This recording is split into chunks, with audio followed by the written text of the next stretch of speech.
tout le monde, on se retrouve aujourd'hui pour une nouvelle vidéo sur ma chaîne et aujourd'hui on va parler update lecture. La semaine dernière je vous parlais des livres qui me faisaient terriblement envie pour cette fin d'année 2019 et que je voulais absolument lire, et là je vais vous présenter et rattraper un peu mon retard sur les livres que j'ai lus plutôt vers septembre-octobre.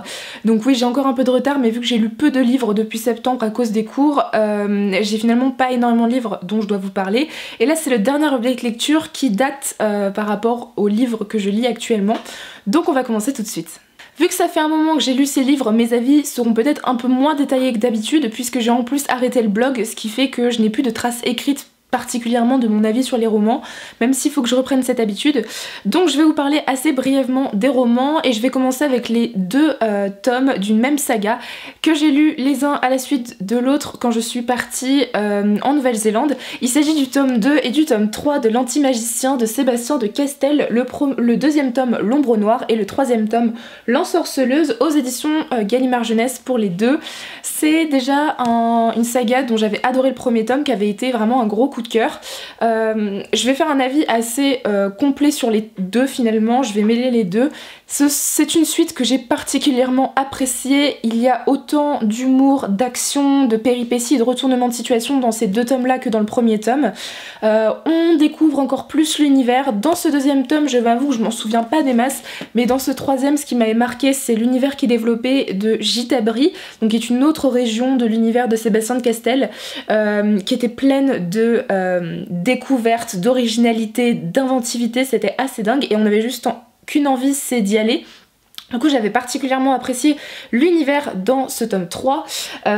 Pour ce qui est des deux tomes en général, j'aime toujours autant les personnages, celui de Kellen, celui de Furia et celui de Rakis. Ce sont trois personnages auxquels on s'attache énormément, qui ont beaucoup d'humour, qui apportent en fait un peu de fraîcheur, et en fait l'humour c'est quand même un des points principaux de cette série. Si vous aimez la fantasy mais pas trop lourde, avec quand même du développement d'univers, hein, c'est pas laissé de côté, des personnages intéressants, mais voilà, quelque chose de plutôt léger, pas trop sombre, même s'il y a quand même des parties assez sombres, ça reste quand même assez léger comme saga de fantasy par rapport à d'autres. C'est quand même une excellente série. La plume de l'auteur, ça se lit tout seul, c'est fluide, c'est addictif, c'est prenant. J'ai le quatrième tome qui m'attend dans ma pile à lire, mais qui ne sort qu'en février, quelque chose comme ça si je me trompe pas. Non, le cinquième tome sort en février, du coup j'attends un peu avant de me lancer dans le quatrième. C'est une saga en 6 tomes pour ceux qui ne savent pas. Je vous remettrai mon avis sur le premier tome dans le petit, juste au-dessus de l'écran. Et voilà, je vous recommande énormément cette saga de fantasy young adulte qui a énormément d'humour, de l'action et un super univers. Le troisième roman dont je vais vous parler, il s'agit aussi d'un roman que j'ai reçu en service presse de la part de Gallimard Jeunesse, que j'ai lu cette fois-ci en septembre. Il s'agit de Le Matin de Neverworld de Marisha Pessel, donc aux éditions Gallimard Jeunesse. Ici c'est un style de roman que je lis jamais, je pense. C'est une sorte de thriller qui mêle quand même quelques éléments fantastiques, et je l'ai plutôt bien apprécié, ça a été une bonne surprise. Ici nous sommes dans notre monde, hein, sur la Terre, et on va suivre Béatrice qui, un an après la mystérieuse mort de son copain Jim, n'a jamais revu sa bande de copains avec qui elle a fait les 400 coups quand elle était au lycée. Depuis elle essaye de sortir du deuil et de retrouver une vie normale, et en fait elle va décider, un an après la mort de son copain qui s'appelle Jim, de retrouver cette bande d'amis parce qu'elle a des questions, elle a encore des doutes sur ce qui s'est passé vraiment cette nuit-là, et ils vont être un peu emmenés dans une sorte d'univers parallèle qui est le Neverworld.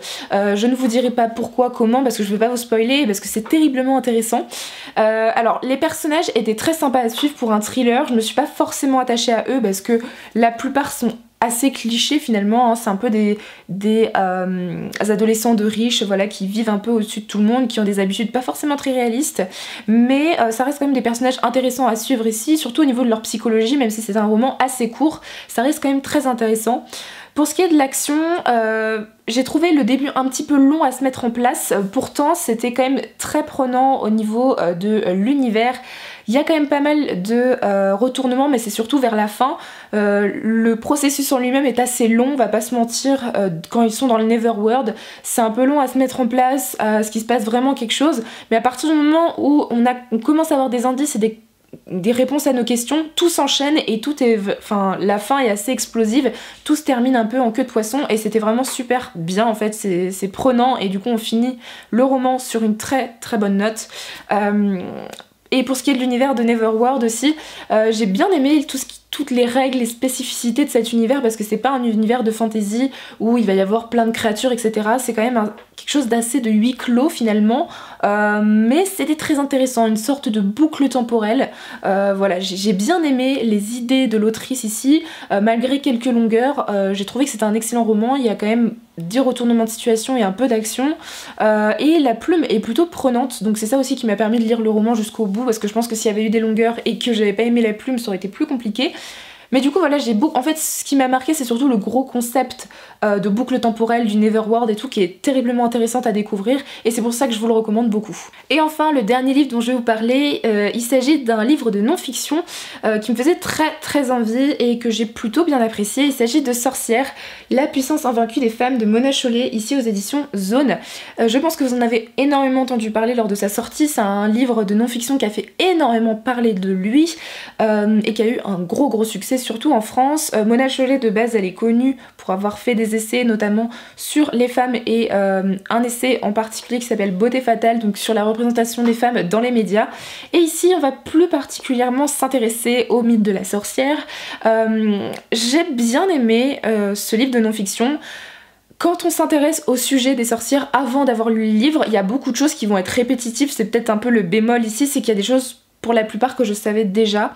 Ce qui est intéressant c'est surtout d'avoir des références historiographiques, des références d'autrices et d'auteurs qui ont parlé des sorcières, des exemples qui sont plutôt intéressants et auxquels on ne pense pas forcément.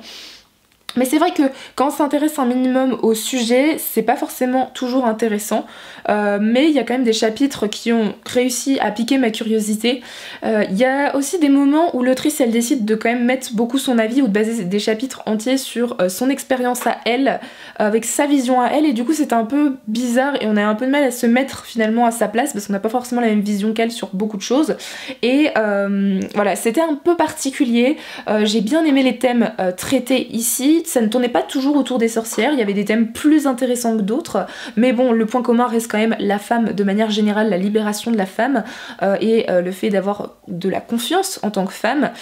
Donc ça reste quand même un livre que je vous recommande beaucoup parce que je pense qu'il est vraiment exploitable et intéressant à analyser, à lire, etc.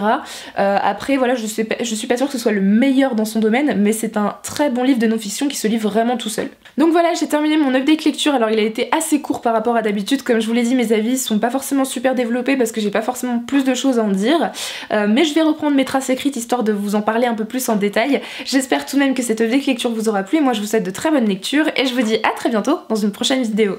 Bye!